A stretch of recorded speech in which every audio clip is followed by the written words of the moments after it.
I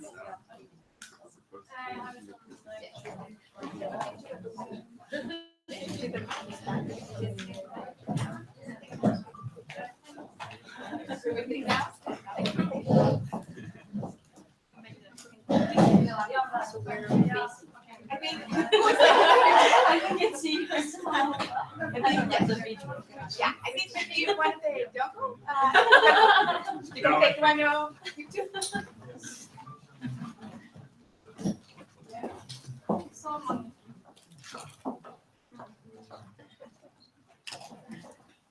Great.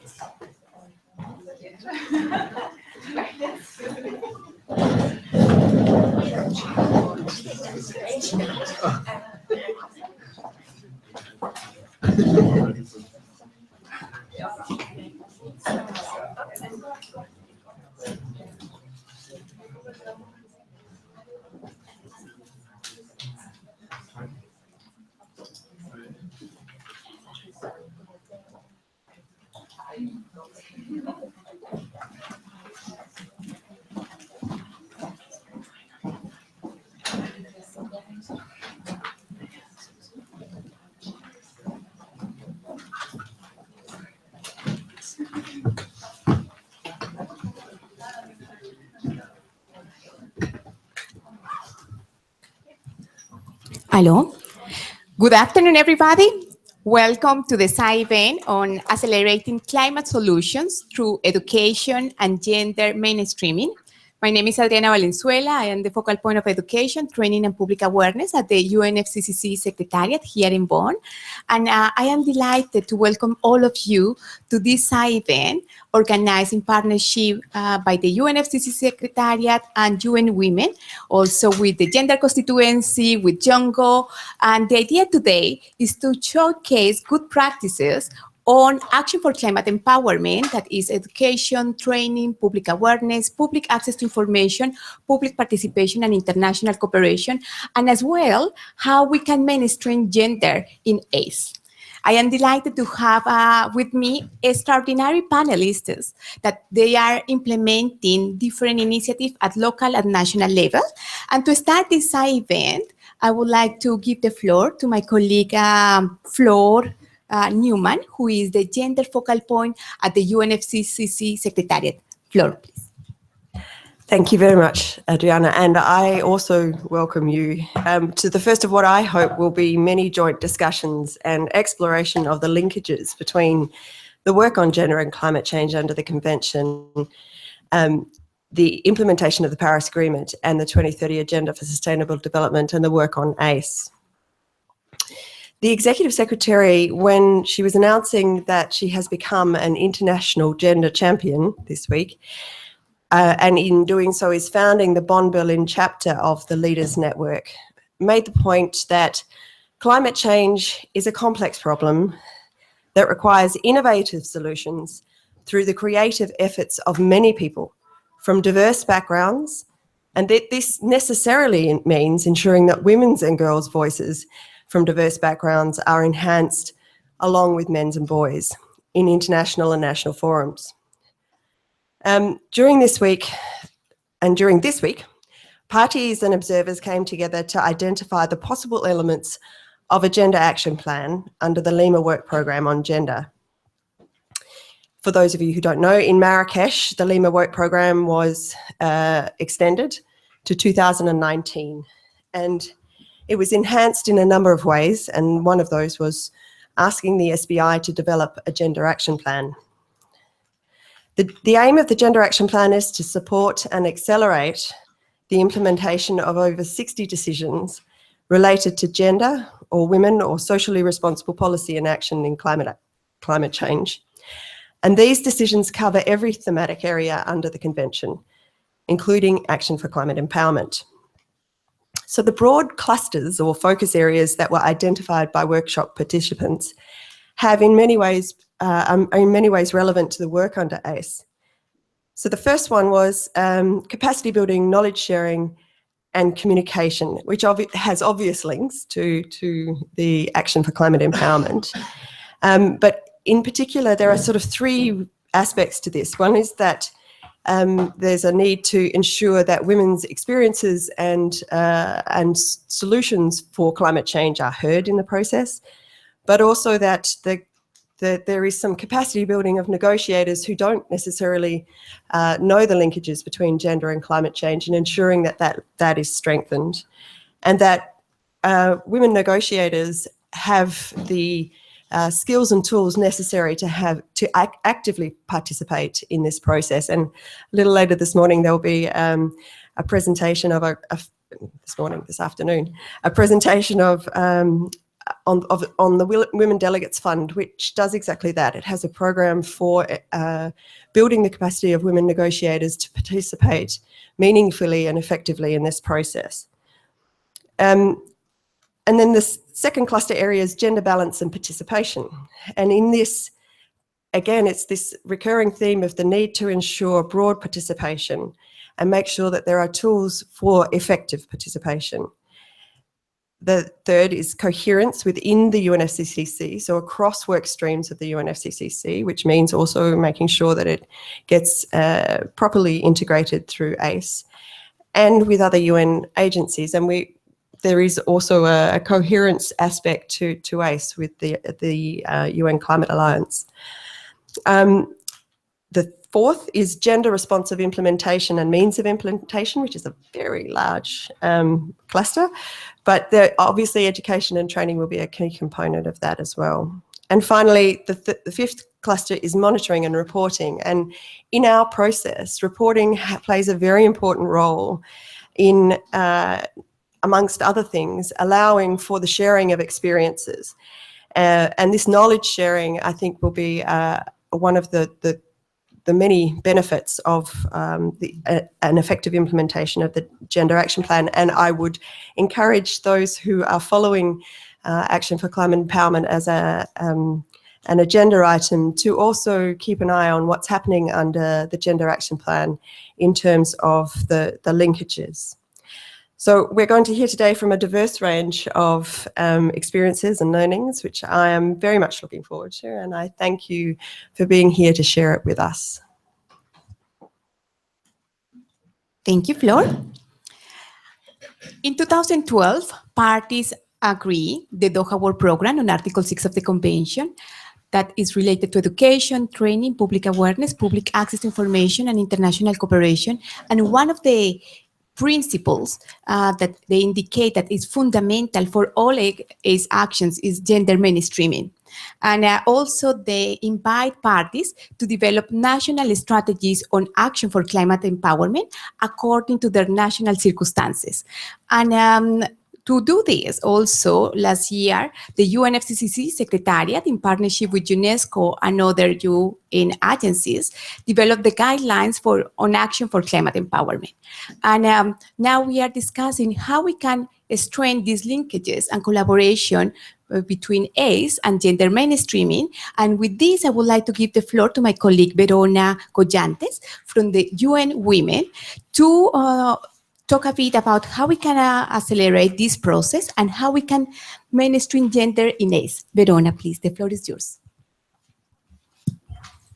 Thank you, Adriana, and thank you to everyone. I'm delighted to be here, and thank you for the invitation and also for organizing this event. I see that there's interest, which is very encouraging, and I'll try my best to elaborate on the concept of gender mainstreaming. I was given an instruction to show more images rather than text, so this is what we're gonna. Oh, sorry.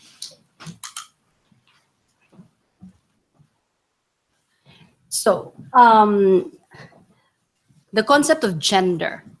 All of these images that you see, I Googled gender, and this is what I got. So I think it's pretty much the millennials really understand it when it's in images. That's very encouraging. So this is a quick Google of gender, and this is what we get. Basically, when we talk about gender, we know that these are social constructs, but these social constructs shape the way we think and the way we make associations of what the roles, responsibilities of girls and boys, women and men, and you can see just by the color and what we associate in terms of the mindset, the jobs, expectations, and the capabilities of women and men, which is not very encouraging.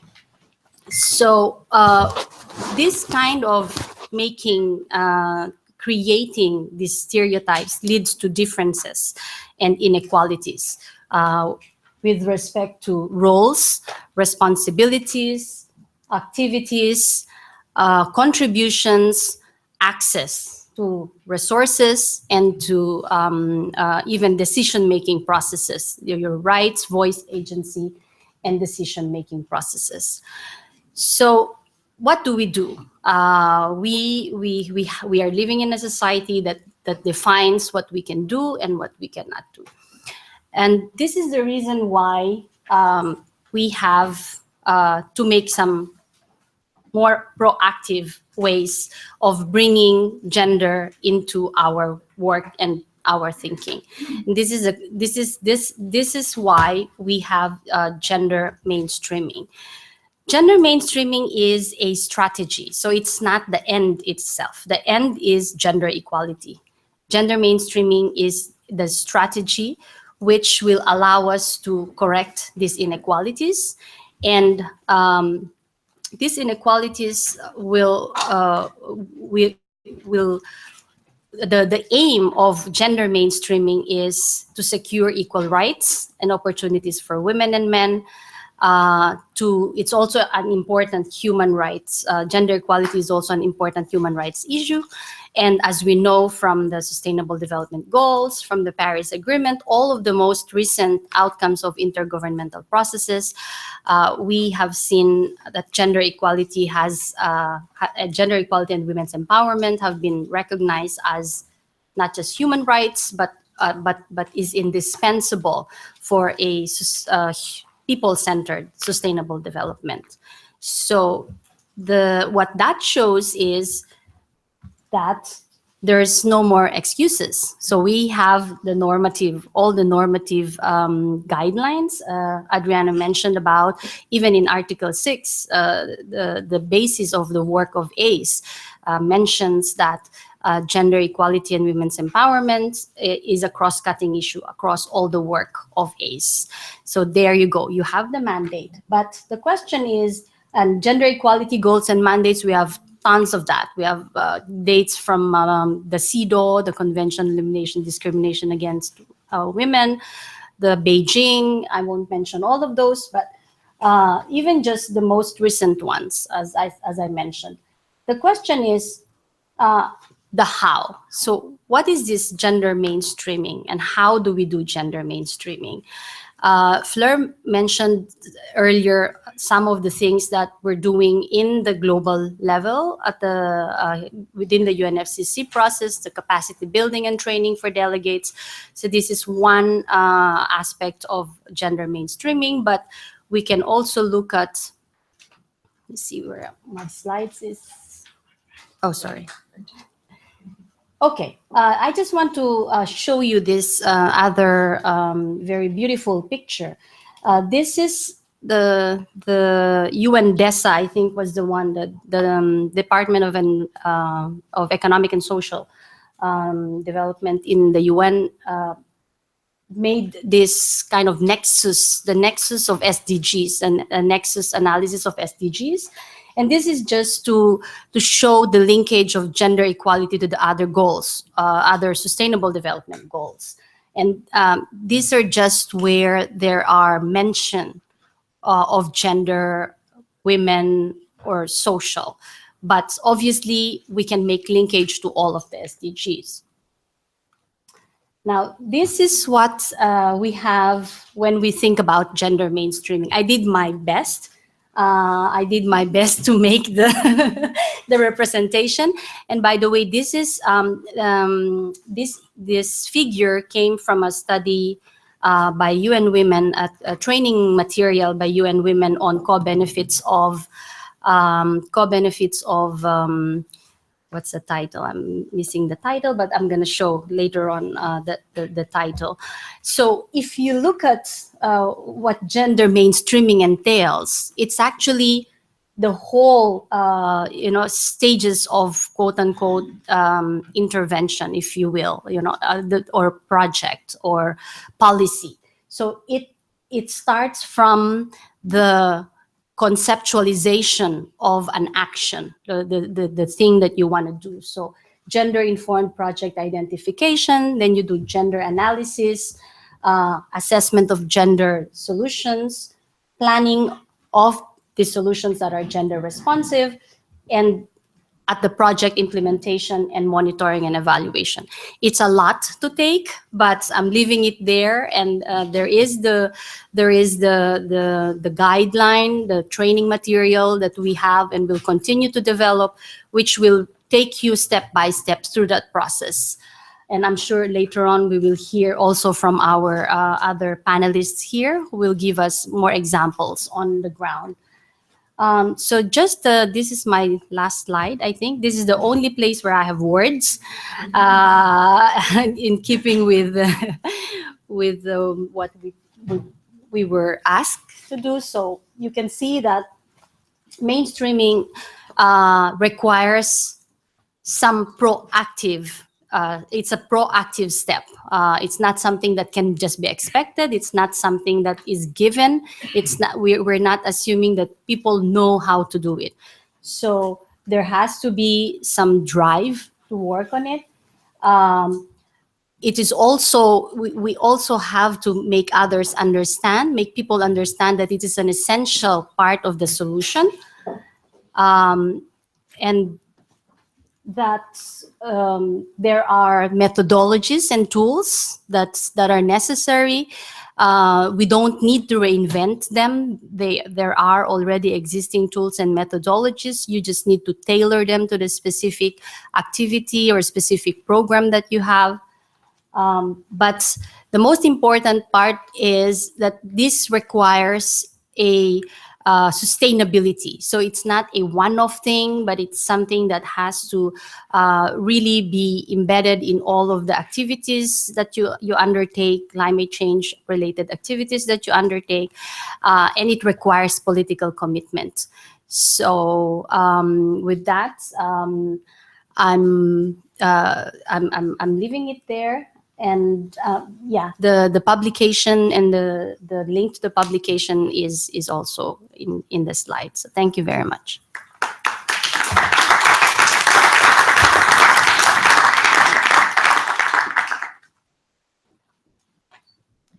Thank you, Fiorona. And it is an invitation for all of you, and especially for our ACE focal points. I am very glad that many of you are here.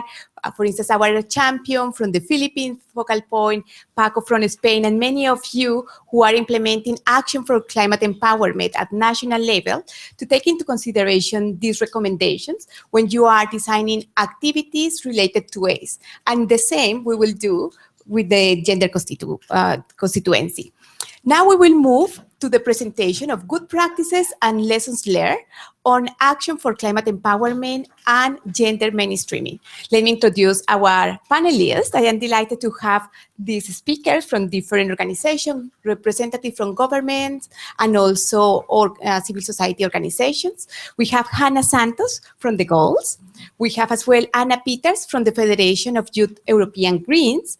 We have Linda Sigel from the University College of London, the Faculty of Law. We have Ruth Spencer from Antigua and Barbuda. We have Navina Sanchez from GIZ, and we have Anne Barron from Women in Europe for a Common Future. Then the SDGs number 13 is about climate action. And one of the indicators is how we can integrate climate education into the curriculum, but how we really can empower everyone to take climate action. And with this, Hannah, you have been working with the goals, then would be very interesting to know how the goals are working with the SDGs, especially to empower leaders for the implementation of the SDGs. Thank you very much. Thank you for having me and be able to be on this fantastic panel. I've come a far way, much further than usual. I've just come back from the Arctic Circle. That was exciting. It was cold and it's much nicer here. So I'm very happy to be with you today and to be able to share a bit about our work. As Adriana said, we work on education for sustainable development. And we do that through what we call the goals.org. And that's the name of the organization, it's the name of the website, and that makes everything so easy. The goals.org was established way before we knew that what the SDGs actually would look like. And they came out of a need to, organize myself here a little bit. They came out of the need, they came out of the need to see that, okay, we need to break down education. We need to do something different. We need to make education interesting and relevant for young people. And how are we going to do that? We live in the age of where almost everyone on this panel, rather than pen and paper, has their mobile phone in front of them. So if we in this age group, because we're all a little bit above the young age, have the mobile phone with us all the time, come on, that's honest, isn't it? I include myself in this. That means that's what the young generation is using as well. So we cannot disregard the fact that education in one way or another has to be digitalized and has to be accessible through the mobile phone. That goes for education for sustainable development as well. So what we did is that we broke down each and every one of the SDGs into bite-sized challenges. We made courses out of each and every one of them. And you can see here, and this is, just worked out so well on the photo. It's the gender one on top, and then it's sustainable development, and then it's climate, etc., etc. They are in a random order, so you can start as a young person with whichever SDG you care the most about, just to give you an entry point. But this is how it works. They are supposed to be working, or the platform works on a smartphone. And I'll tell you a little bit more about why. This works brilliantly. There we go. Because learning as usual is no longer an option. You all know that in order to achieve the SDGs, business as usual is no longer an option. It's business as usual that got us here, and now we need to change that business into something that is more sustainable and more holistic. So if that goes for business, it definitely goes for education. So we have to find a way to reach young people, especially, obviously that's our target group most and foremost, with an education that is relevant to them in a way that makes them act, something that goes straight into their hearts, into their stomachs, and that makes them change the way they think about the world and how they can connect. So we really try to bring in a non-formal aspect into the learning process. So much rather than just focusing on textbooks, print textbooks, make curricula that are difficult to distribute, we decided that we need to create a curriculum that we can easily update, because hopefully things are going to change for the better within the next 13 years. And hopefully we will be able to continuously reach young people through modern technology. But online alone is not the solution either. You have to have an offline element, because we like to think that digitalization alone is going to, bring us everything we need, but that doesn't do it. We need to have a human element of it. So you access the education online, but you do the work offline. You then report back the work online and connect it to what everybody else is doing. So this way we create what I like to call a little 8, and we call it crowd learning. So you access the information, you bring it into your community, you look at what your community does and should do and makes it better, you bring it back online to the platform, into the system, and you connect it to other young people who are doing the exact same thing in their part of the world. Because we believe that young people have the capacity to change the world. We all know that they are the agents of change and that they are the leaders of today and not just of tomorrow. But we need to treat them that way. We need to give them access to what we know they have access to and an interest in. And this is how we work. So specifically at the moment, many of you may know that the Oceans Conference is coming up. SDG 14 is going to be looked at and scrutinized very closely in June in New York. And what we have done is that we've made the oceans course available to literally everybody to be able to learn about the oceans, bring their voices to the conference, and then show what kind of learning curve we can have already there. So this is one of the ways of reaching young people. Now, the gender aspect of that, because I think that's something that's important to think about as well. Because not only do we all have a mobile phone or access to internet in one way or another, because it's not true. Because we don't all have a mobile phone and we don't all have access to the internet. However, all trends look like we will. So what does that mean in terms of looking at our work? Availability alone is not a guarantee for gender parity. So just because it's there, just because it's online, doesn't mean that everybody has it. So we have to have a look at how can we reach everyone and how can we ensure that we're not leaving anyone behind when it comes to that part of the education. So for us in our project, that means that all courses are also available in PDF so that you can do them offline and then still at some point whenever you have access to the internet to be able to report it back. Then, however, we see that the gender gap online increases. So we also need to ensure that we actually address the fact that girls and young women are less likely to have access to the internet. So education and say goal 4, goal 5, etc., is all very present here. We really need to make sure that that even in the digital space that we have that access to this kind of information. And again, gender inequality patterns that we see in society, we also see online, if not worse. So this is again something that we have to discuss and look at from a societal perspective. We really have work to do when it comes to being inclusive in the online space. And again, we see that youth are the force of change. So statistically, we see that the gender stereotypes we are not reproducing in the same way among the younger age. So we have a lot of young people who are actually more equal in that sense when it comes to access. So we can have a driving force and a positive driving force of change amongst young people. So there is positive work that we can look at. What do we need to do? We need to make access affordable, obviously. That doesn't only go for our project and what we do, but this goes for access to information in general. We need to address threats that prevent access and use. So we need to look at what is happening in the digital space and what is happening offline, because everything is connected. We cannot pretend that everyone is an island, because we aren't. We are so closely connected digitally and offline, so we cannot ignore that fact.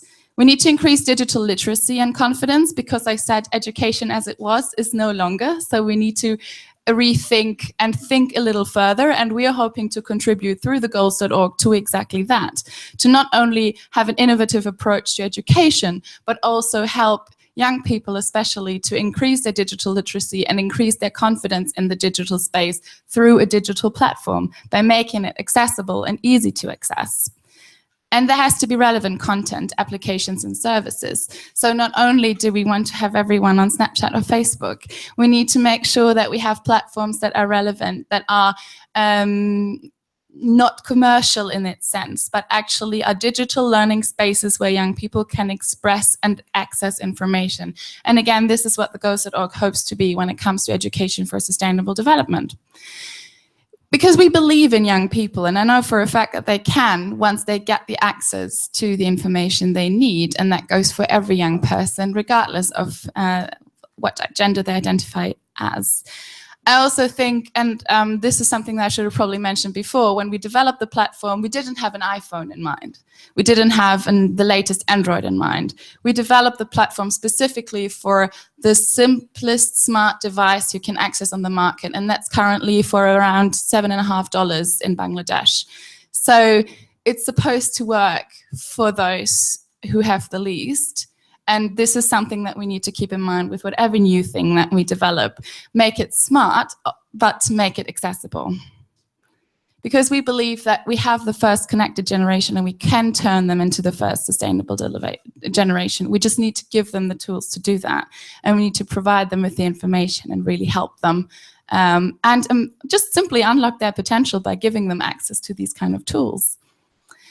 And if you're interested in having that conversation further, then please just get in touch. We are obviously digitally easy to reach, even when we are at the Arctic Circle. And we hope that this has gained some interest and some relevance even for future COPs and conferences and ideas and thoughts and youth groups that you work with. And I'm really happy to answer any kind of questions that you may have, and hopefully just a lot of eager ideas on how to take this further. Thank you.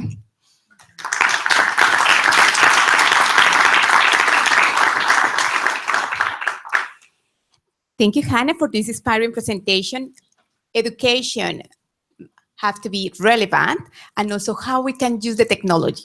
We have a very good transition because our next speaker is from UNGO.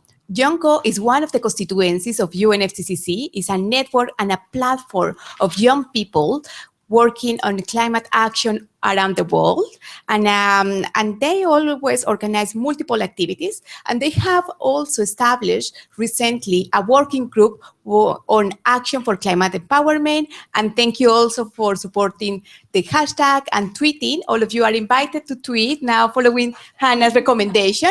The hashtag for ACE is ACEnow. Then all of you are welcome to share what you have learned from these good practices and share with your network these reflections. And now I am glad to introduce our next speaker, Anna Peters from the Federation of Youth European Greens, about how is your experience empowering women. Anna, please. Thank you very much. I'm really inspired by the speeches that just passed, and I think we're on a really good way. I'm just gonna put some young thoughts in this right now, and I will start with a video, which is right here. It's only a minute. Enjoy. It's a video from our last summer camp, which was happening in Serbia. And yeah, just enjoy the video and listen to it.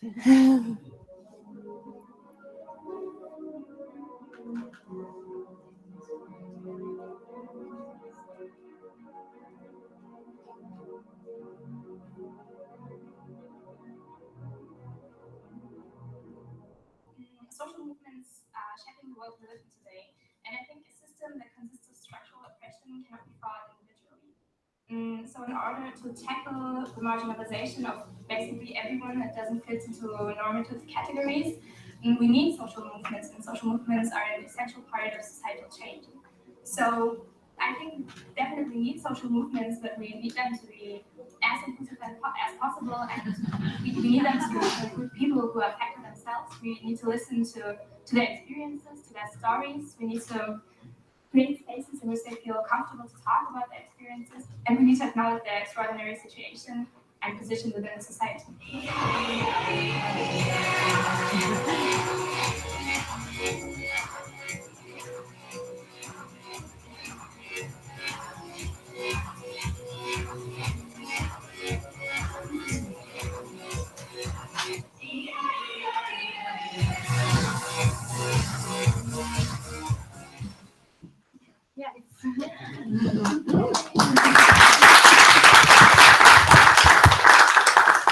So why do we actually need to talk on gender in the 21st century, even though I am coming from the global north and I'm a young woman with a lot of privilege?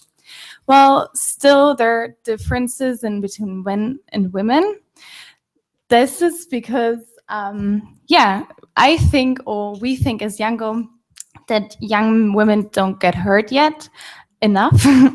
It comes because of the sociology, like what Verona said, it's like the background. How do you grow up? What do you think you want to be one day? What does media and advertising reproduce, and how do you see it? How do you see yourself as a young girl? We think that climate talks is always about a lot of technical points. It's a lot about mitigation. It's a lot about numbers. It's about engineering. But isn't there like another side that is missing? Like, how do I as a girl, or how do I as a young woman want to change the world so climate justice actually, can happen? Let's go on. Men still dominate the debate on technical issues and climate change. And this is because we're telling men, yeah, you can be an engineer, but did you tell your daughter or your sister, hey, you can be an engineer as well. I want you to step in and to be in a big enterprise or whatever. Yeah. From our own experience, I am the coordinator of an environmental coordination group within the Young European Greens. Our debates in the environmental working group is dominated by men. We always have the issue that there's 30 men in the room and only 4 girls, because girls think they're not smart enough to talk about climate issues, because they're studying maybe medicine or sociology, but they're not studying math or physics or engineering. And this is a problem. Maybe we need to see that climate change is not only about numbers, but about feelings, about reaching people, about what we want our future to be. And yes, this is why we have the 50+ quota in our organization. This means that at least 50% of the positions are going to girls, inter or trans persons. Inter or trans persons means that we believe there's not only 2 gender, there's also people that feel themselves more comfortable in an intergender as a transgender. And this quota is not the end of the road. It's actually like a method to reach our goal that like women are represented in every part of the negotiations, and it's like a vehicle to get us there. Don't assume that this is just a Global South problem. It's happening in my organization, and we really need to tackle that. So I'm presenting you the ACE pillars. It's education, public awareness, public participation, training, access to existing information, and international cooperation. How do we work with it as FYEG, or yes, as the European Greens? First of all, we educate our members. It's not only about knowing the facts, it's actually about it's it's about giving leadership skills. It's about giving young girls thinking skills, and it's about giving everyone knowledge about identifying the problem, giving confidence to young women, and finding a solution together. 2 is awareness. How do I get awareness for this issue? Men and women need guidance and awareness for that, and they need to know that there's not equality there yet all over the world. 3, participation. We need to let everyone know that change is possible and that we can make this change together. 4, training. We have women-only seminars. It's just a method to give women the feeling that they can say whatever they want, and the debate is not dominated by men and their loud voices. We give a women-only seminar on technology. It's to empower women to have knowledge on technology and to empower them to use it. We do rhetorical training, seminars for men and women on empowering women in politics and finding a solution for the inequality. Number 5, access to information. We build a platform. It's a European platform, which is now developing to the global Young Greens, so an international platform where we actually share our common knowledge and share our best practices on how we could actually tackle the problem. And we want to spread the information even to other NGOs. And 6, international cooperation. Last year, we did a workshop on demasculinization of politics. This year, we're doing a seminar on gender and environment with the English and Wales Young Greens. So we actually think going international will help us tackling the problem as well. So last one, what do we need? what does need to change. We need to learn about the facts. We need to learn about the problem. We need to speak up and then put action in it. We need to give a vision to young girls. Where do I see myself? Where do I want to be as a girl? And how can I get the power to get where I want to be? And not always telling girls, you're the weaker gender, you can't reach the goal you want to reach. We need to educate male as well. We need to educate them how a debate can happen properly and to not speak up with loud voices and taking a lot more time in speeches than women do. And we shouldn't exclude male from discussing feminism and to be feminists, because we need male to be feminists as well. Thank you very much, and I'm really excited about the discussion that will go on. Thank you.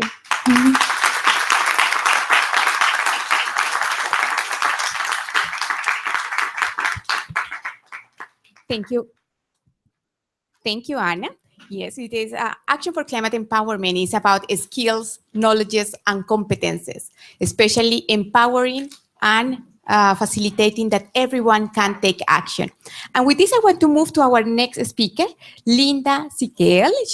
She has a lot of experience working with skills development and especially leadership in climate diplomacy. Linda, share with us the experience with women training in the framework of the UNFCCC. Thank you, Adriana. Is it on? Yeah. Okay. Thank you, Adriana, and thanks to the organizers for having me on this wonderful gender imbalanced panel. I think it's fantastic. This is rare. Just to give you a little bit of background of who I am, and then we'll proceed. And most of this will be a film clip, so you won't hear me talking very much. I am a legal researcher, and I teach at the university level climate change law and policy. In this process, I have a very long-standing relationship with a number of countries in the Pacific region, and I advise the Alliance of Small Island States primarily on adaptation-related issues, so not engineering mitigation-related issues, but adaptation-related issues in this process. I've been doing this for over 10 years, and prior to each climate change session, I've had the opportunity to facilitate or help facilitate training sessions for developing country women who are new to the climate change process. Fleur mentioned the Women Delegates Fund, and that is part of what funds the training and also brings developing country women to these meetings to sit on country delegations. So what I would like to do at this point is show you a little clip that was filmed at one of these training sessions in Marrakesh last November, right in advance of the COP. I think that the film clip speaks for itself, but I'm certainly happy during the Q&A session to answer any questions that you have. So if we could start the film, that would be great. We're celebrating our 25th anniversary this year, and we were founded around the coming together of governments to form for the first Earth Summit. ACEnow was founded to make sure that women and women's rights and women's perspectives were key to the outcomes of that Earth Summit. It was very clear that there needed to be a proactive program that would push for women's leadership in the UN climate negotiations, and specifically women's leadership from the global south. So women leaders from across Africa, from least developed countries who were experiencing climate impacts, whose countries were the most vulnerable to climate impacts, needed to really be at the front lines of decision making on climate change. We also recognize that in the negotiations themselves, women as heads of delegations were around 10% in 2009, and on national delegations, there were countries with as low as under 10% representation of women, particularly from least developed countries. That women and men, they're challenged in different ways by climate change impacts. And so if we're going to be coming up with a massive climate agreement, if we're going to be trying to work together to develop climate solutions, we need to make sure that women and men's voices are equally heard. And so in this partnership, the Women Delegates Fund program was born. And the focus of the Women Delegates Fund program was threefold. It was to provide travel support. And in addition to the travel support was capacity building and networking opportunities. We've instituted what's called a Women Delegates Fund Night School. That's focused on training, on negotiation skills, media skills, on the thematic areas of the negotiations, to give an opportunity for capacity building that's not often available at national level and not often available for women. The fixing of the night school is found very necessary because within the busy schedule, just before the COP starts, the newcomers to this meeting have an opportunity to be taken through the issues of gender and climate change. If women delegate fund is not available, me, similarly, like me, others delegate from particularly less developed country did not get chance to attend this negotiation. They did not know how to negotiate, how we incorporate this gender and climate change issue in the national plan and policies. These training spaces are incredibly valuable to delegates that are new to the process. This world can be incredibly confusing, and the stories we hear of women delegates that may have never attended a training like this before, unless it was free, is things like, I felt empowered, I felt confident to raise my country's flag and give an intervention. I finally felt like I had a real and meaningful voice in this process. Women's equal representation and voice is important because when we're tackling something as huge as climate change, something that affects every individual on our planet, how can we not involve half of the population in these decisions? I think it's really about fundamental human rights, that basically we have a right to be part of these decisions.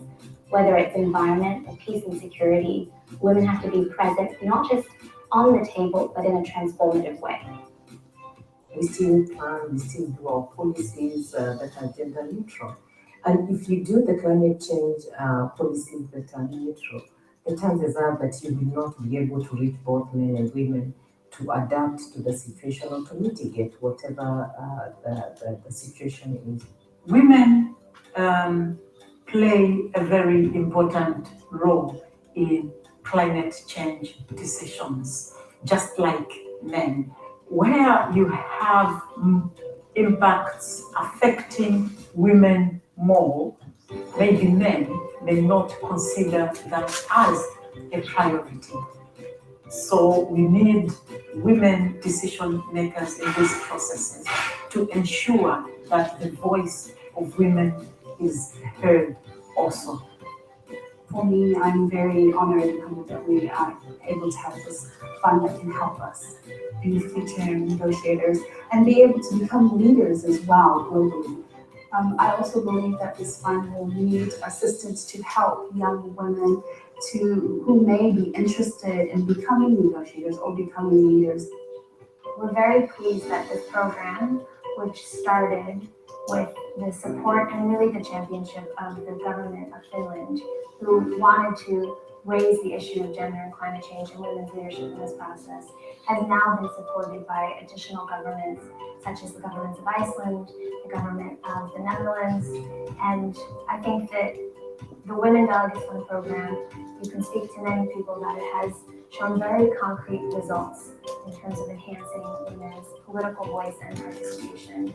We're at a moment where we need other countries to stand up and to support this program, to invest in increasing women's leadership and women's participation, not just in this space, but also to think about how we could have similar kinds of programs in other policy spaces.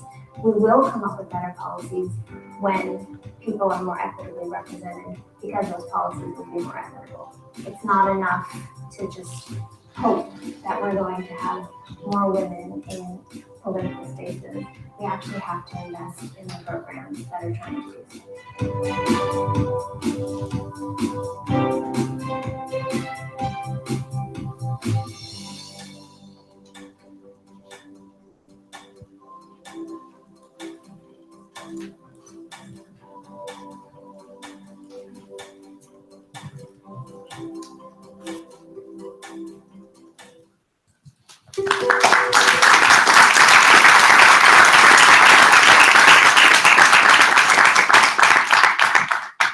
thank you for that. I think the film spoke for itself. Thanks, Adriana. Thank you. Thank you, Linda.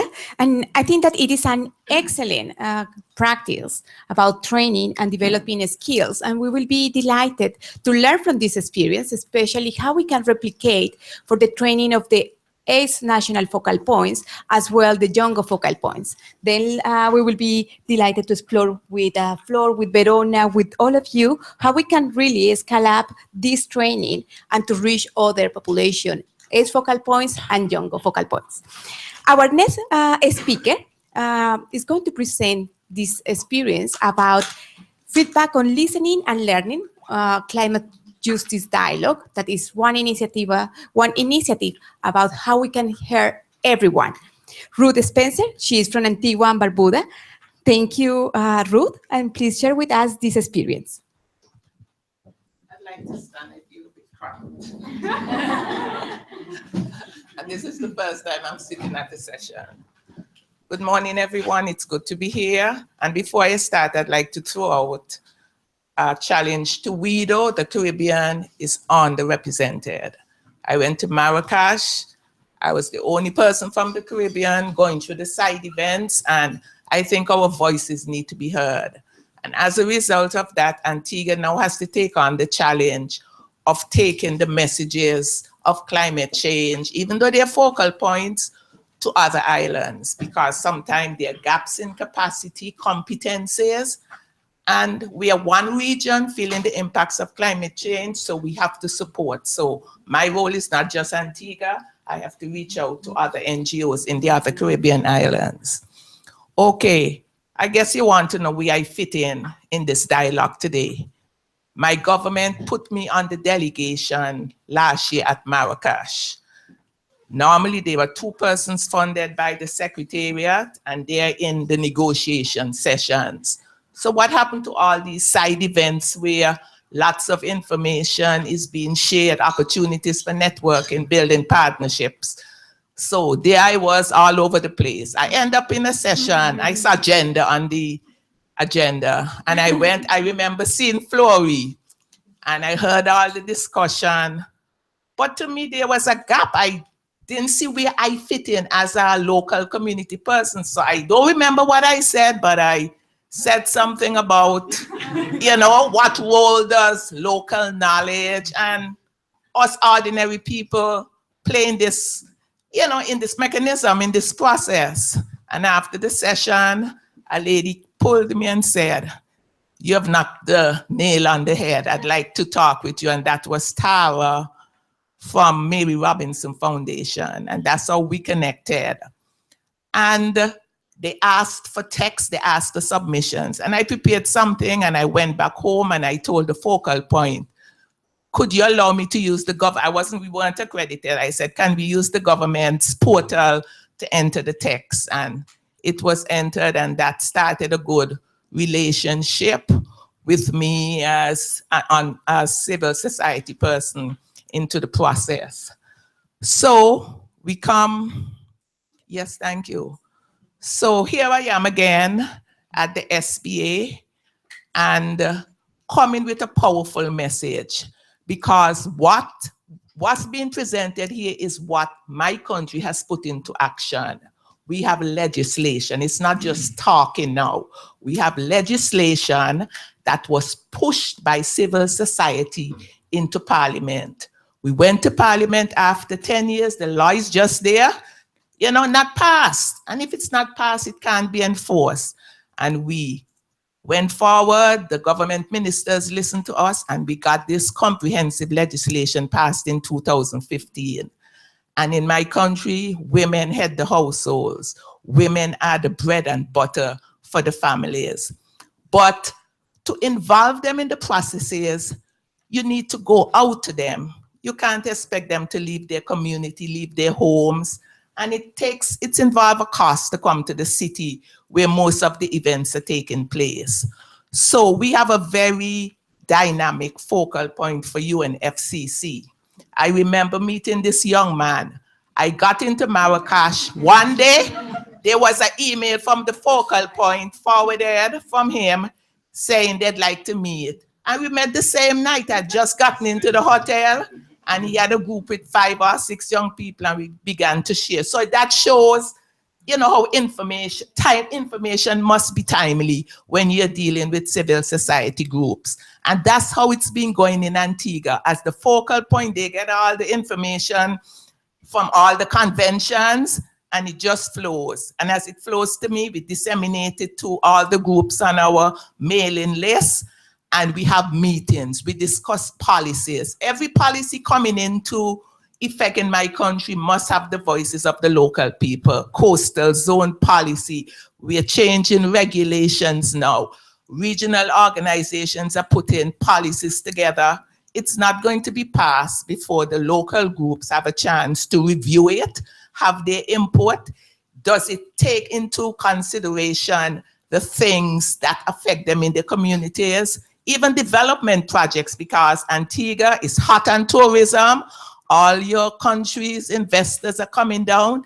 They want our nice beaches, but that's our nature. That's our first line of defense. And we're not going to let them cut no mangroves. We are not going to let them put chemicals. The cruise ships come. Sometimes their waste goes into our ocean.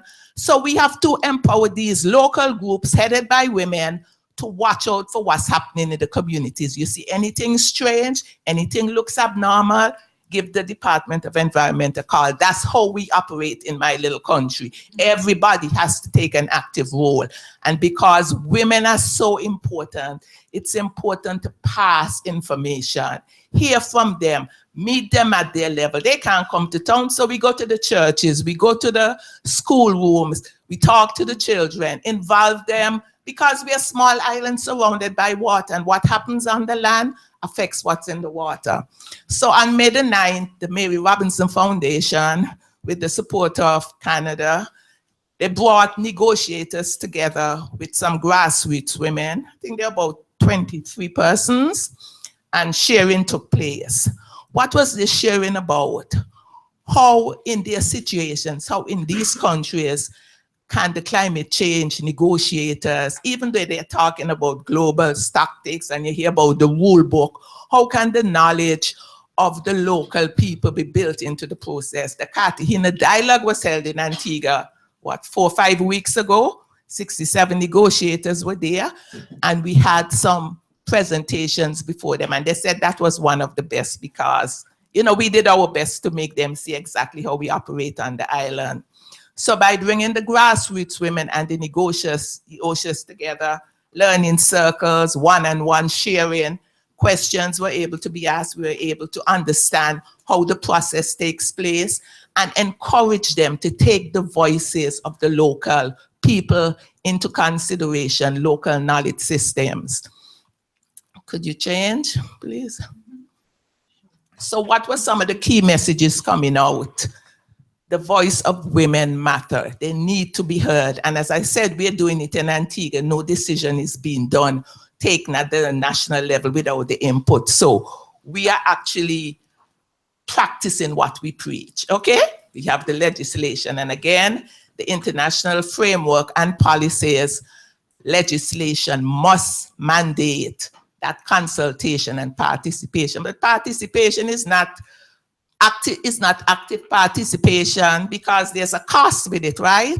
For women to leave their countries and come to these meetings, there's a cost.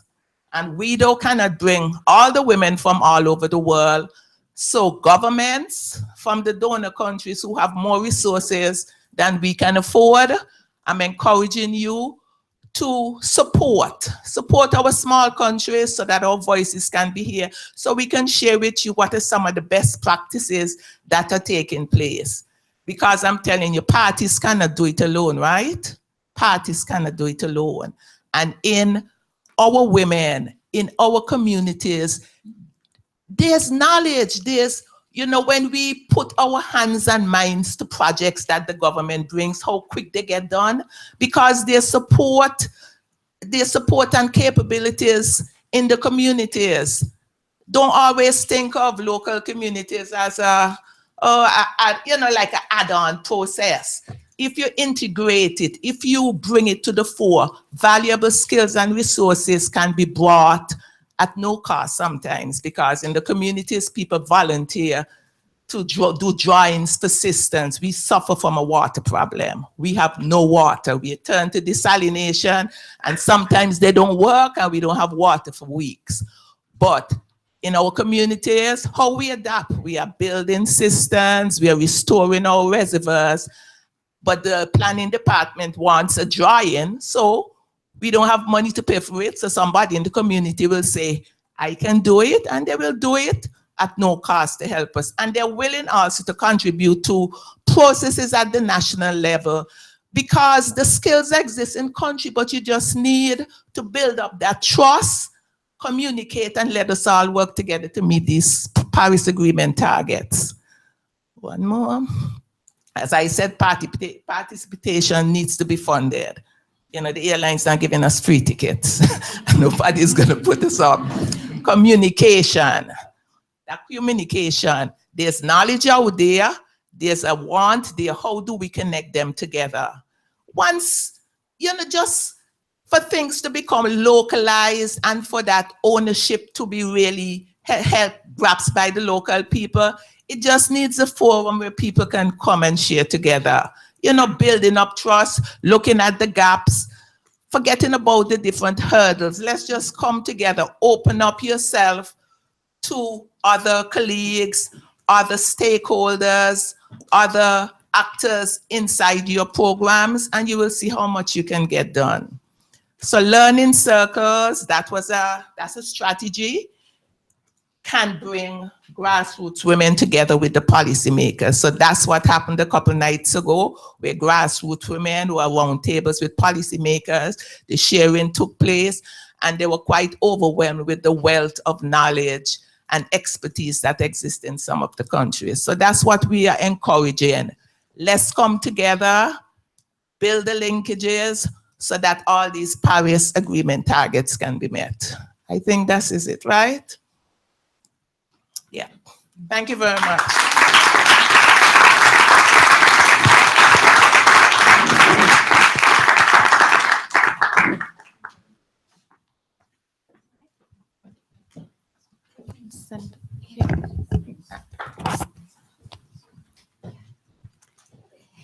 Thank you, Ruth. You highlight the importance of listening all the voices when you are taking and making decisions. Our next speaker is Anna Barre. She's from the Women in Europe for a Common Future, and she will be presenting from gender just climate solutions to gender responsive climate policies. Anna, please. Thank you. Thank you very much for inviting me to this wonderful event. This is so inspiring. I've heard really great presentations and speeches and talks, and I'm very, very glad to see many men in this in the assistance. So I guess you realize this is in our common interest. The Women and Gender Constituency is an official observer of the UNFCCC, and the program and the film that you've seen from We Do is a part. We Do is the focal point, one of the focal points of the Women and Gender Constituency. WECF is also one of the founding members of the Women and Gender Constituency, and I am very happy to be able to present you some of the activities that we do, that we run apart from, I'm sorry, I'm trying to get, oh no, that's correct. Okay, going too fast here, sorry. That we organize apart from taking part in the negotiations, which is our first and main mission, of course, as an observer. So 2009 was the creation of the Women and Gender Constituency. Just this day for you to realize that the process had gone many, many years without women being recognized as an official observer. Now we have the Statute of Observers since 2011, and there are 16 NGO members in this constituency. All of these NGOs are regional networks that work at the grassroots level, at the local and national level, and that bring in that experience from the ground up to the negotiations. Our action, I would say, is based on three pillars. We organize since 2015 an award with an official ceremony and a publication. We have built pedagogical tools to raise awareness and to help people understand the links or the nexus, as it says very often, between gender, climate, and we could also say climate and SDGs, gender, climate, and SDGs. And we also are building up a mentoring program for the award winners of this award that we are organizing. So the objective of the Gender Just Solutions Award is to showcase gender-responsive, transformative climate initiatives. There are thousands and thousands of great initiatives out there. We just need to make them visible. And that's the purpose of this award. It helps us convince key decision makers, and so within the delegation, the parties, but also all the bodies, all the people that work in the bodies of the UNFCCC, to understand that gender-responsive climate policies is crucial to us achieving our aim, the aim of the Paris Agreement, and raising the ambition of climate action. We have set some very ambitious criteria as what we call gender-responsive climate actions. It's not only having a gender balance or women's participation, but it's really about empowering. So ensuring that the solutions, for example, do not exacerbate inequalities, but on the contrary, help alleviate these gender inequalities. It's making also interlinkages to peace building, to resource constraints, etc. I won't go into the details of all you can read, I guess, but some figures. Last year we had 90 applications, and we put into our publication 25 nominees, so that not only our award winners, but more of the solutions can be shown and shared. And we had quite a broad media visibility with over 2 million readers and viewers. And our jury is composed of 8 members of the Women and Gender constituency. So a few pictures for you to have an idea of how this happened. In Marrakesh, we had 2 ministers deliver the award to our award winners. So Minister Hakim Mailaite, from Minister of Environment from Morocco, and also climate champion. And Mrs. Amina Mohamed, who was at that time Minister of Environment of Nigeria, and who is today the Deputy Secretary General of the UNO. We had also a representative of the French Environment Minister, Mrs. Ségolène Royal. So an award that is really important to political decision makers, to women ministers who want to put an emphasis on what's taking place on the ground. And this was done in collaboration with the UN Women, as you can see Lakshmi Puri on the panel here, Deputy Secretary General of the UN. Right, we now reach out also to what we now call the green zone in the UNFCCC. So it's really the space that is open for civil society, and that has grown in importance and in space, in dimensions in the last 2 COPs. So we have a big exhibition booth in the green zone. And so we organized also a celebration of these award winners with another minister, Mrs. Plauman, Minister of Cooperation, International Cooperation at the Ministry of the Netherlands, Foreign Affairs of the Netherlands. So as you see, this is always an opportunity also to get our national decision makers into, to exchange together with civil society members. So here you see the 3 award winners, American project. So we have 3 different categories. Technical solutions, how do we get women's empowerment and gender equality in technical solutions, but also in the non-technical domain, and the type of solutions which are really transformational, and we mean by that socially transformational, these are the different categories. So we had a winner from Morocco, one from Indonesia, and the third one from Senegal. And the Senegalese project is really interesting because it really went into the relationship at the family level and at the local decision-making level to empower women, sharing responsibility to make decisions on how the mangroves are being protected. And that was, it's really brought out a transformative relationship within the community. So I'll pass on this. That's our exhibition stand. So it was really quite big in space, and it enabled us to bring in some educative tools. So education is very, very important for gender, because you first need to understand what it means exactly, but also need to understand what can be done. And within the climate process, I've heard many people say that most of the time there is a misunderstanding or non-understanding what type of concrete actions can be taken to make sure that then gender equality is realized. And we also hear that in many of the meetings that we have all across the different bodies. What does it mean? How do we do this? How do we operationalize gender integration? We've also seen when working on our gender action plan that there are many, many items and indicators that we can bring in, but these need to be known.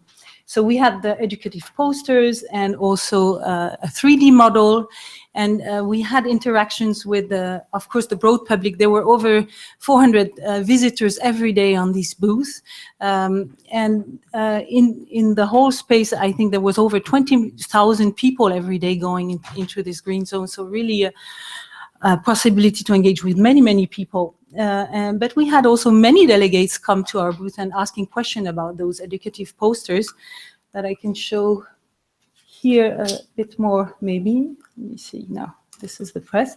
So here you see, for example, young American girls looking into the posters, and there was then an explanation of of the information that was in there.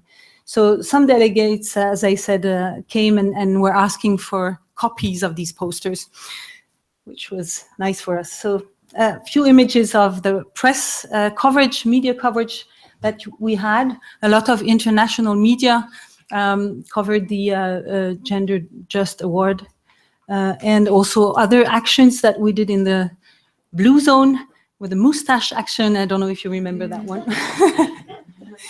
All right, so these are the posters I was talking about. I won't go too many into details and finish just with the mentorship program. Our idea is not only to showcase, but really now to take on these great solutions that we have awarded and support the award winners with advice and with help in getting, for example, climate financing, in getting and setting all the bases for replication and upscaling of their ideas and their initiatives, so that we can get really to the type of impact that we want to get to. Thank you very much. I hope I was not too long. It's not always easy to be short.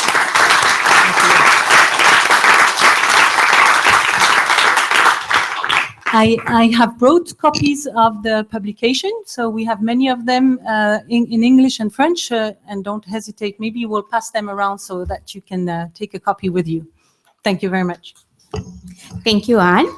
And we move to our final panelist. She is Navina Sanchez from GIZ, who will be sharing her experience on mainstreaming gender and vulnerable group considerations in the NAPs and indices. Navina? Thank you, Adriana. Can you hear me like this, or should I get the microphone? Okay. So, thank you. Thank you, Adriana. Can you guys hear me? Okay, perfect. It's really good to be here. Thank you so much for the invitation and also for the opportunity to listening to all these very interesting presentations, and also for learning that I can no longer pretend that I'm young by having a smartphone. So that's something I'm definitely taking back home. So my presentation will be today on something that we have been doing at GIC. Verona said it at the beginning. For gender considerations and implementation, we have a lot of material out there. We have plenty of material out there. There are many tools. There are many publications. So what I'm going to be presenting today is nothing that we have invented anew, but it's more a synthesization of work. Wrong one here. So we have a new tool called Gender and Vulnerable Groups and National Adaptation Plan Processes NDC tool, also known as JVJ, NAP, and NDC tool. This tool is basically a synthesization of all the information available out there on how to mainstream gender and vulnerable groups considerations when doing adaptation implementation or adaptation mainstreaming. The tool is overall about 52 slides, but can be tailored to the country and context-specific needs. So we can use this tool when implementing at the national level, but also when implementing vertically. It's a very iterative tool. We have taken into account the mandate that we have from the convention, but also particularly what has come up after Paris. We have taken into account the Agenda 2030, of course, the particular SDG, but also the cross-cutting interconnections to the other SDGs that are involved. We also took into account the Sendai framework, which is very important when doing disaster risk reduction. And this tool will be updated on a yearly basis, maybe three times a year. So we're trying to really just have a synthesization of everything that is out there to do the most current implementation that we can do. The tool is very interactive. So basically, am I on the next one? Yeah. So basically, we can go through the tool and just click on what we need, and it takes us whatever we are. On the right side, you will see like a gray thing saying NAP element A2. That's just one example. Actually, throughout the tool, there are many of those buttons, and one can click. It's very, very user-friendly. It's like a small game for children, but just with more content to it. So the tool at the beginning, as we heard here from all my colleagues, there is a lack of understanding what exactly is gender, the interrelation between gender and vulnerable groups. There are many definitions, whether it is part of it or it's interconnected. So the first slides of the tool kind of walks one through it. And then we have different options for where we are. So for instance, if a country is about to implement the NAP process and they're starting from scratch, they have nothing, the country might want to go through the steps and try to identify what works best. But if a country is already advanced and they have already identified the gaps, they have already identified the vulnerabilities, but now it's about prioritizing the actions that will be implemented in the coming steps. So you can skip through that section in the tool and then start from there. At the end, also there is a section on implementation and also monitoring and evaluation. And I've also put the checklist in one of the bullets because it's a very long tool and maybe people won't have the time to apply it in 2 days as it is foreseen at least, but might want to do it in just half an hour. So we have checklists that kind of guide the participants through it. Here we have some examples of the content of the tool. So here is like the introduction. Then we have here like when we're talking about a particular topic, some further sources that can be read for additional information. So for instance, when we talk about guiding documents on NAP, of course, we have the LEC guidelines. We have also publications from the Canadian government on indicators, from CGGA, IUCN, UNDP, UNEP, UN Women. So we have really like make a conglomeration of about 60 organizations into this one tool. And I hope all those organizations are fine with it because I just realized we never asked. So here are some examples on how to apply GVA, NAP, and NDC tool. These are the checklists I mentioned. So if one wants to go kind of fast through it, one would just like go directly to the checklist and see where they are. If one has more time, one can click on the buttons on the right side. And it's a more comprehensive approach, which we always recommend. Here is like for the implementation side. The last one is like possible indicators that can be developed. It's that comes from our colleagues from CEDA. It's not something we made, but something we're gonna use when we do this. And this is like for planning and design. So you might be wondering, what does this have to do with education, right? So basically what we're doing is we're piloting this tool in 2 countries in the coming 3 weeks. And it has been a very lengthy process because it's not, we're just gonna do it in 3 weeks and that's it. We have been in conversations with the civil society, local networks, women networks in those countries. And we have seen how to best, not only that they participate when we're applying this tool, but that together with one of us who will be applying the tool, they apply the tool with us. So it's a learning process so that the next time that this tool can be applied, it won't be applied by international or local consultants, but by these people themselves. And they will be key members when not only developing the NAP document, for instance, but also when implementing what has been identified in this document and in the iterative part of the NAP process itself. If we have this thing right now that most countries are doing the NAP process, some countries are seeing how to link it or not link it with NDCs. So the tool also explores if you're doing NDC adaptation goals implementation, what you might want to take into account in order to involve and take into account the needs of the gender and vulnerable groups in your country, constituency, city, or whatever level the implementation will take place at. So that's it from my side. Thank you.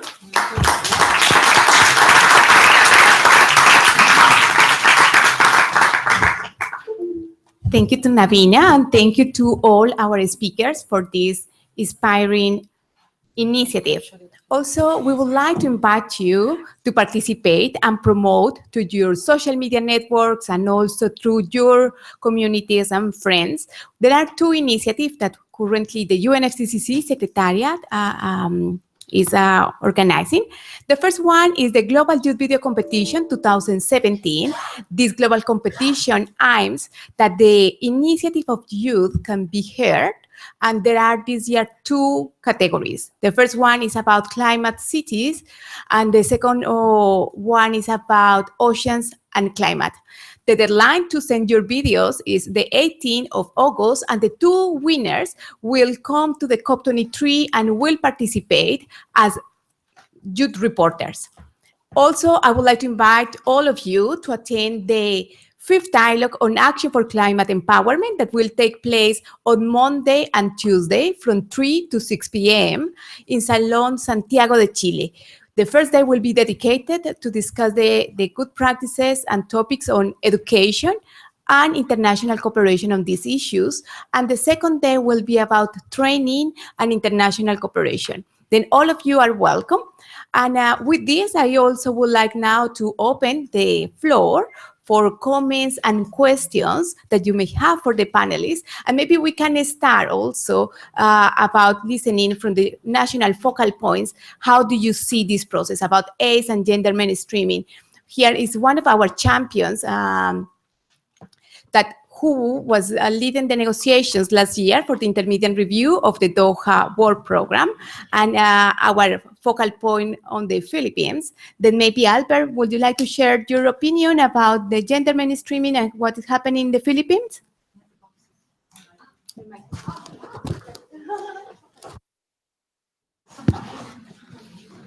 Yeah, thank you, Adriana, for giving this opportunity.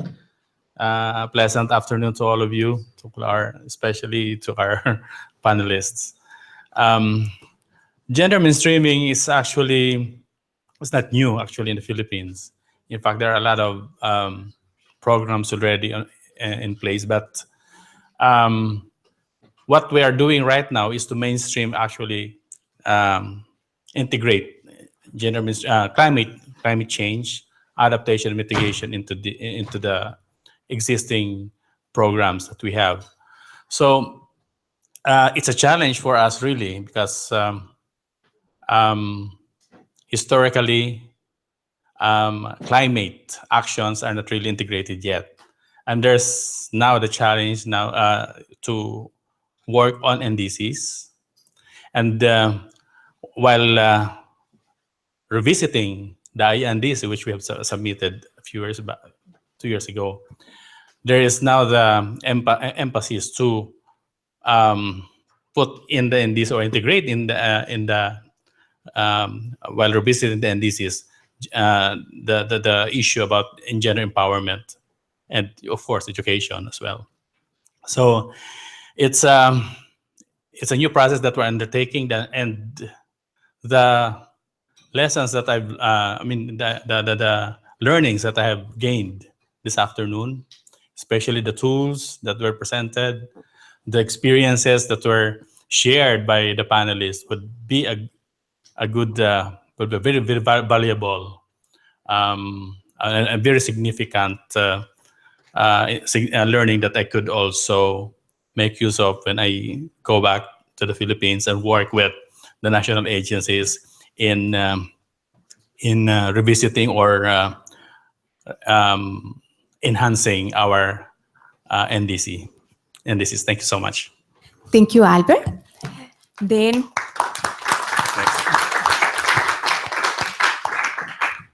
I open the floor for 3 questions from the audience.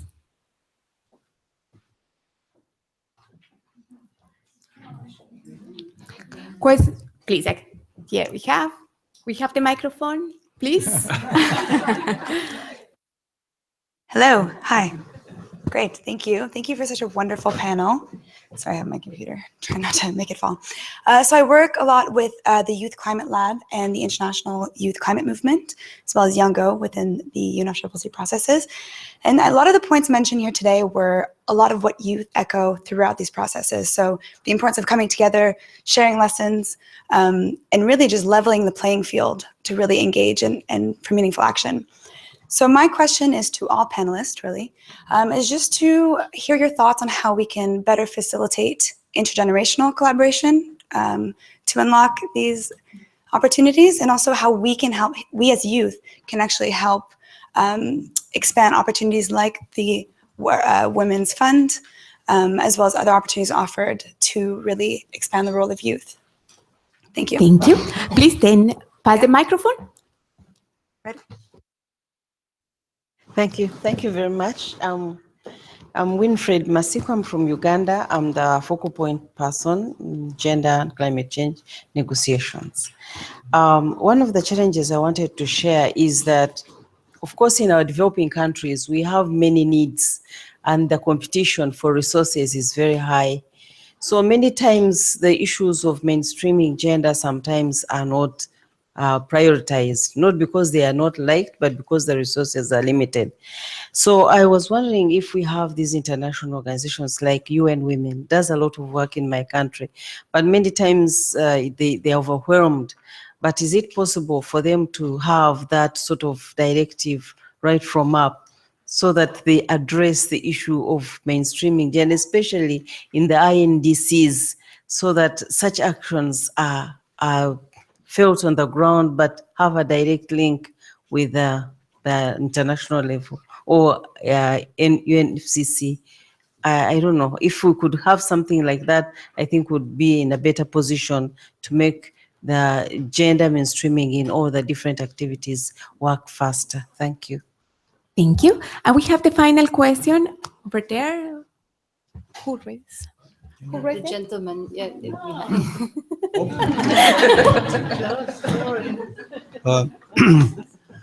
Thank you very much for your nice, interesting presentation. Since I'm a man, I'm ashamed of being a man in this really, look, because I'm from Turkey. Okay, I represent an association, an observer, but here you say that education is very important. Really, education is the basic for everything. But here, for example, Ms. Newman said, climate change is a complex matter. And maybe in one point she is right, but in my point, it's not so right, because climate change is a very simple matter and affects everybody in every place, especially it affects ladies, women. So it is very easy matter, you know, to come and get in the matter. Maybe the complex things are maybe chemical problems, maybe complex, and algebra problem may be complex, but not climate change. But here, one problem is that, you know, since I'm from Turkey, as far as I observe, Turkey is accepted as the member of G20 improved countries, developed countries. But in my country, ladies take water from the wells which deep nearly 80 meters.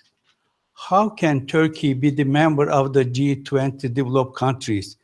Developed countries criteria should be according to the level of the ladies' improvement, developments, in my opinion.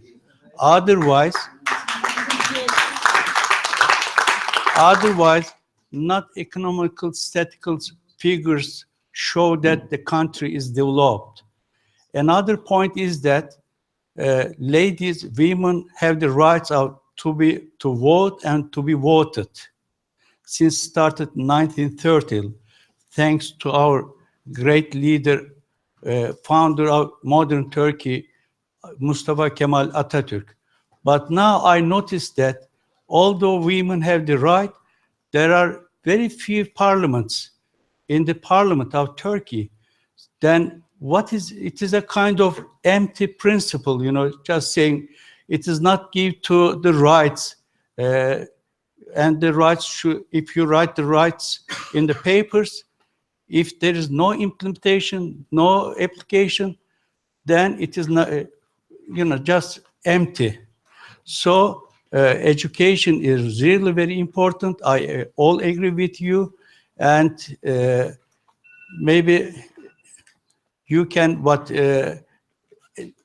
I will have my association get contact with all of these organizations, and maybe I will try to ladies to be active in this matter. Thank you very much for nice, inspiring presentations. Thank you. Anybody? No? Now, I will invite all of our panelists to very briefly respond to these questions as we have the next event approaching. Then I advise and I suggest that you will be very brief. Maybe we can start with Flor. Well, I won't respond to whether or not climate change is a complex problem, but I think we've heard here all of the things that really what parties are going to be thinking about in developing their gender action plan. A lot of what we've heard today is actually what they're trying to do and trying to scale up. So I think that we have many of the answers already there, and that we really just need to be looking for how we support them. And it's not just UN entities that need to think about the integration of the way in which we do this. We also need to think more about how we integrate the funding across our organizations to ensure that we're not working in silos, because silos is a big issue, and it's particularly a big issue for a cross-cutting issue like gender.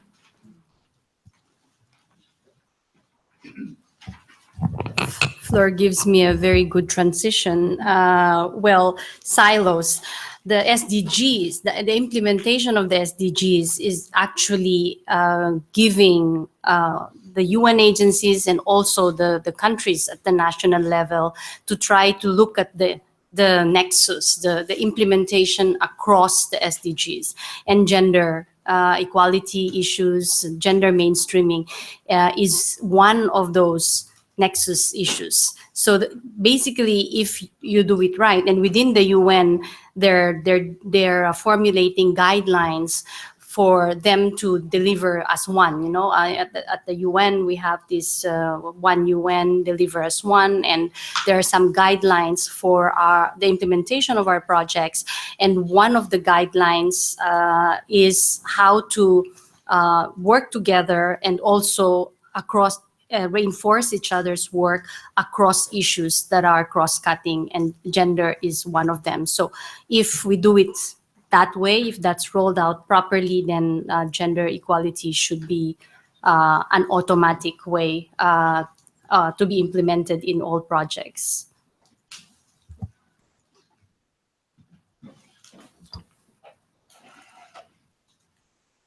I just would like to mention very briefly about your question about intergenerational collaboration. We are exploring the possibility with UN Women and also with Floor about what activities can we develop together to bridge to create this bridge, and also explore at COP23 if some events or activities could help to bring the voices, different voices of different generations to discuss these issues. Hannah? Gender action plan I think, yeah, obviously through my work, we provide resources for exchanging and sharing knowledge and stories and realities and bringing about change. That's what it's all about. So hopefully I've inspired you to look further into how you can use the resource in your communities, and I'm super happy to just support you in whatever you want to do. On a more sort of youth advocate and women's and girls' rights advocate point of view, I think it is about the responsibility of creating shared spaces comes two ways, right? I sometimes get a bit tired about having, young people fight for space. We need to ensure that space is given to everybody equally across the board in the situations where we're in. So I generally like to encourage everyone to find out, okay, who's not at this table at the moment, and how can I make that person be here regardless of sex, age, and gender, and find out how that can contribute to the dialogue. One way is using digital tools. There is ways of making people present that have not the capacity to be in the physical space, and just really be creative and explore that. And the sky is the limit. So really just be creative and try new things. Is it on? Yeah. One really easy way actually to include young people and young women is, like, for the party representatives here right now, really important.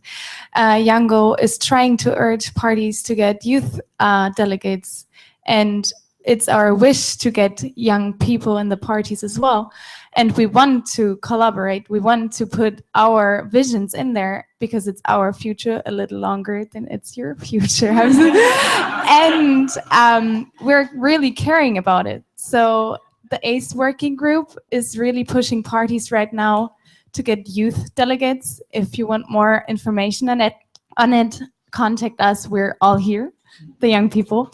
So, and if you put a 50+ quota on that, you would actually get the half for women, for young women, and that would help young women and help young people in general. So thanks for the question.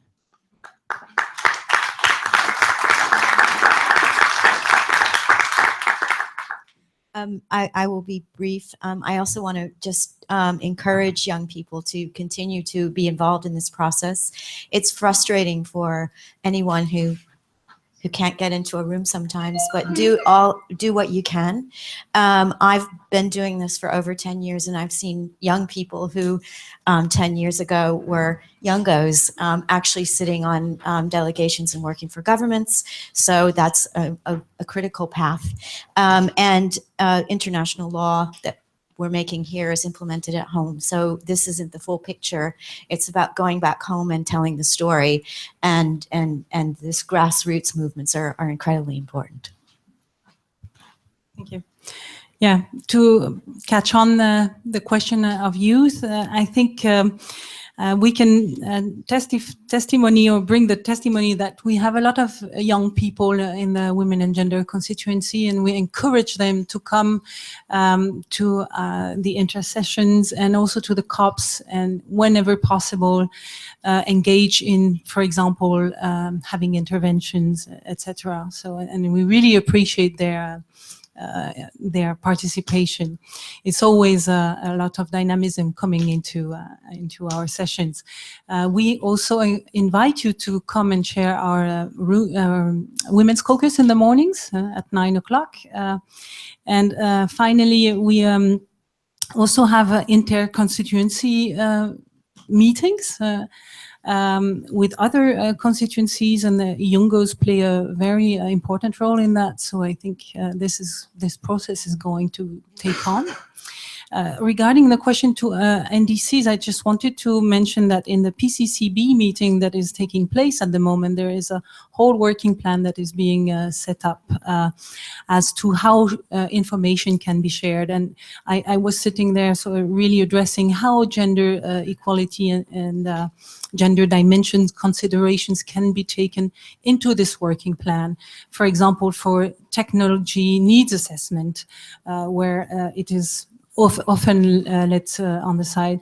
And so all the tools that are going to be shared with the countries to help them to implement their NDCs, we're trying to do our best that they integrate the gender dimension also. And regarding your intervention from the Mr. from Turkey, I think it was very courageous, and I would really encourage you to work in your country to do all what you can to defend women's rights, because we see a tendency overall and in many countries, and we have to act at our level. Thank you. Thank you. To touch the issue with the intergenerational transfer as well as the reservoir, we are doing these things. For example, because of the drought, we have no water. The older people told us in the 1850s, there were reservoirs constructed.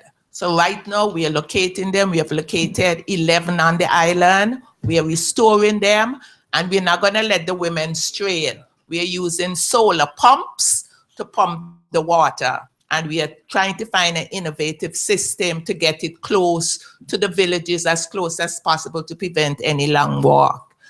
And so that's how the traditional knowledge of the elders, because of the problem that affecting the young people, the women, that affecting families, the whole island on a whole, that's how that traditional knowledge was brought to us. But we have found out in so many sectors, the government is doing all this GIS mapping, but the maps aren't picking up certain critical issues, and you still have to go back to the communities to find out where the major fishing points, where ponds once existed, so that people don't build on them and then communities get flooded. So in my country, it's very, very important for policy to have this knowledge. Thank you.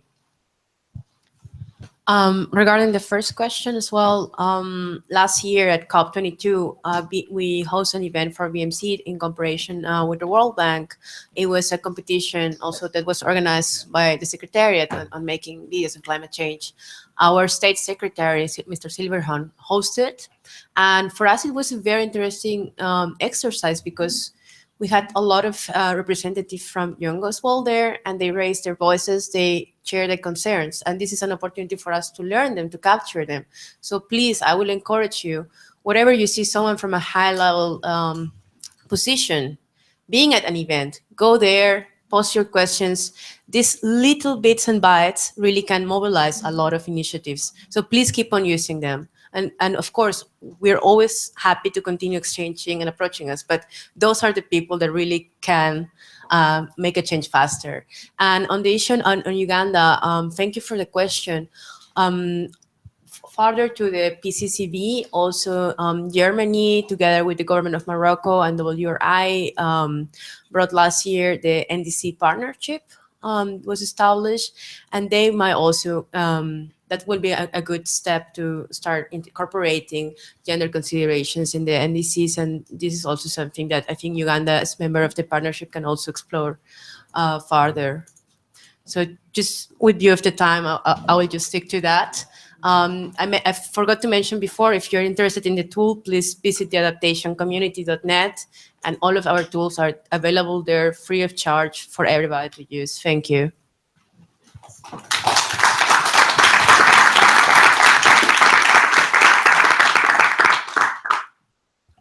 I would like to thank all our panelists for this inspiring initiative. Also to all of you to join this event for accelerating solutions through education and gender mainstreaming.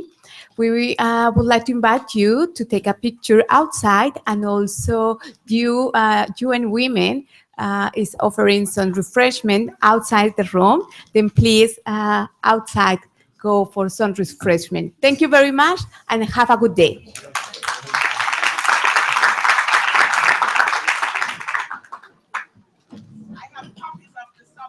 And I have some artistic, those who like art, we work with the HIV/AIDS network, and when he heard I was coming, he said, please